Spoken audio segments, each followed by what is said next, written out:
Welcome back to this environmental series on CNC3 with Vasant Bharat, Minister of Food Production, Land and Marine Affairs. Let's talk about chickens.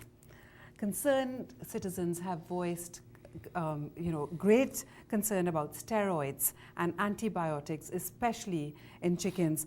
Are there standards to limit the usage of these chemicals?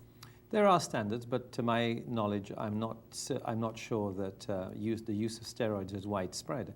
There is a cost factor involved in using steroids. And I think by and large, the more reputable chicken farmers have now realized that the marketplace requires to have a healthy chicken grown over a certain number of weeks without having to inject it with steroids and different types of toxins. But obviously, there are going to be, as in all industries, there are going to be unscrupulous practitioners.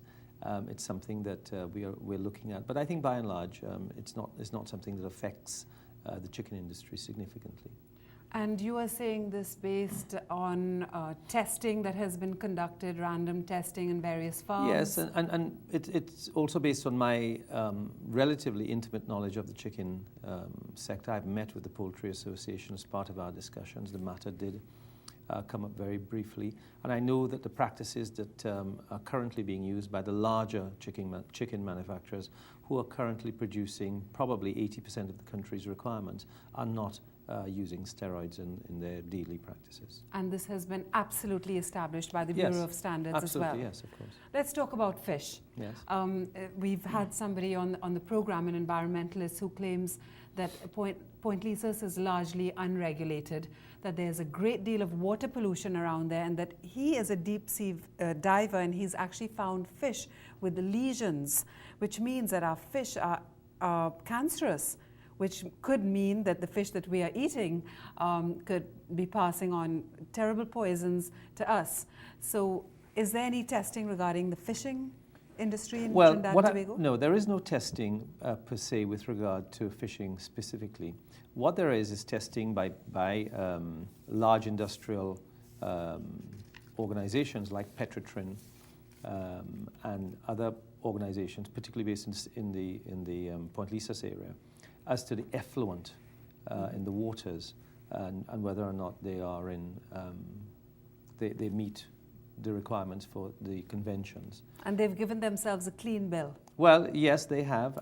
But what I will say is that the fishing legislation that we're operating with currently dates back to 1916. And I've only in the last month put on a legislative agenda for this coming year a new fishing act that will update all of those things, that will incorporate the issues that you've just discussed. Now, generally speaking, the issue of water toxicity really is only relevant in the areas where you get the effluent around the industrialized areas. But most fishermen, most industrial fishermen, fish 2-3 miles out. So under normal circumstances, unless there's an oil spill, so we don't normally have infected fish. But of course, nothing is beyond the wit of man, and therefore, I have to tell you, and if I'm honest, that the fishing regulations that we operate under today does not control the amount of effluent that comes out of the plants, the industrial plants, but the new legislation will take care of that. So we're eating fish at our own risk. But well, let's talk I wouldn't go as far. I wouldn't make it sound as dangerous as that. No. Let's talk about the limits on what fish can be caught each season. Is it free for all, or can anyone catch as much fish as they like? You can catch as much fish as you like.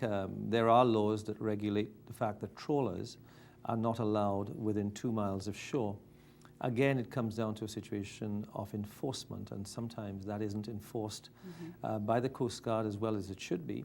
As a direct result, there has been the depletion of the fish stock, which is creating some problems. There's also been a problem because of course when they trawl the floor, they don't only catch big fish, but they catch lots of small fish. They catch shrimp, yes, that they throw back, but of course they're dead by then. So we are depleting fish stocks by not practicing proper, by not involving ourselves in proper fishing practices. The legislation will take care of that, but of course enforcement is also required. Even the size of nets.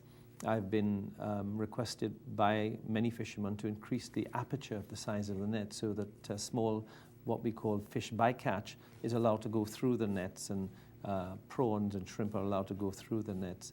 And that's something that will be part of the new legislation. Yes, because I know that a lot of these trawlers, they actually use drag nets. Precisely. And they drag the ocean bottom and they take everything in that comes in its path. That's right. Let's just talk about a little bit about food. Trinidad and Tobago's inflation rate has been about 10%, I think, for the last 3 years, and it's been primarily driven by food inflation. And the cost of locally produced food has increased. Why is this? Well, the inflation rate is currently running at just below 17%, believe it or not. Primarily driven by food prices, which is well over 30% at this point in time, and fruit prices over 63%. And that has come about because of our lack of investment and lack of attention to the agricultural sector over the years.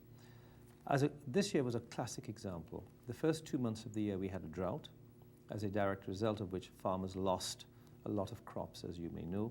A lot of it didn't grow at all, and therefore, as a direct result, the old law of economics of demand and supply meant that there was little supply in the marketplace and the normal demand. As a result, normal crops that you would purchase, like tomatoes at $5, was now $15 and $16 and $18. In some places it went up to as much as $20 for a pound of tomatoes. And are farmers taking advantage of No, I don't think so. Occasions like the drought? I don't think so. It's simply a question of demand. Demand drives the price, unfortunately. And of course, supply drives the, as a direct result, supply. The lack of supply drives the price. And that followed directly on the heels, following on the heels of the drought, was heavy rainfall. And over the years, we failed to invest in infrastructure in Trinidad and Tobago, as a direct result of which, when the rains came, there was nowhere for the water to run off but onto the fields.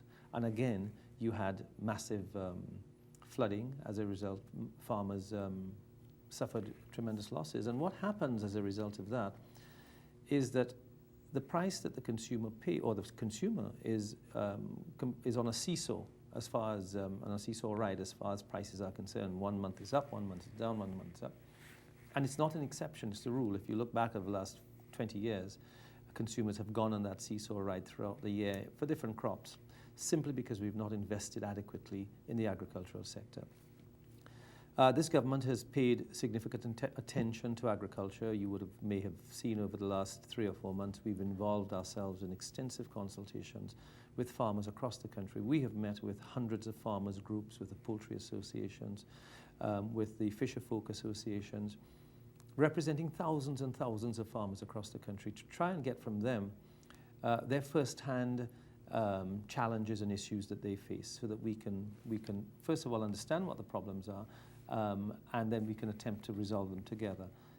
What we certainly didn't want to do was to write a prescription as what we thought the problems were. As a result of that, they've come up with a list of issues that we're attempting to resolve now, issues relating to infrastructure that we've just discussed, issue relating to predial larceny, issues relating to incentives, issues relating to water conservation and water management, issues relating to access roads, and so on.